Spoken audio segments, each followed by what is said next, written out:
cold tar mix cures as solvents evaporate and the material consolidates, so drying conditions control how quickly it gains strength. Cold tar mixes are designed to cure at ambient temperatures by releasing volatile solvents and allowing binders to coalesce into a continuous film that binds aggregate and seals substrate pores. Work with thin lifts rather than thick mounds, because thinner layers lose solvents faster and bond through the full depth more uniformly. Compact each patch firmly with a hand tamper or plate, using overlapping passes to expel trapped air and help the binder contact the substrate. Good contact reduces pooling of solvent and speeds curing. Temperature matters. Aim to apply when air and surface temperatures are consistently above 40 degrees Fahrenheit and rising, because low temperatures slow solvent evaporation and can trap plasticizers in the mix.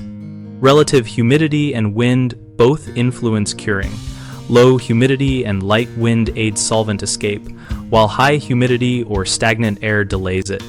Keep traffic off the repair until the mix resists fingernail indentation and no longer shows gloss from wet binder, which usually takes from a few hours to several days depending on conditions.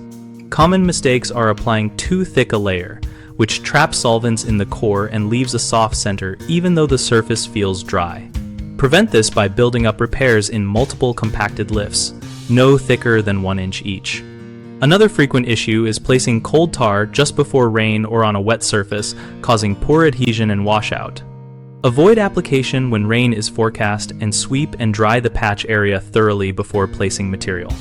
A third mistake is failing to achieve good substrate contact, often from loose debris or cold, damp surfaces. Solve this by cleaning to bare sound material, roughening smooth substrates, and warming the surface slightly on cold days so the binder can wet the substrate.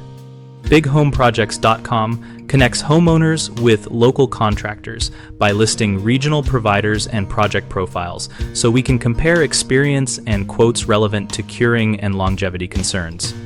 On our site, we host an active discussion community where homeowners and contractors exchange practical tips and troubleshooting advice about coal tar mixes and environmental best practices.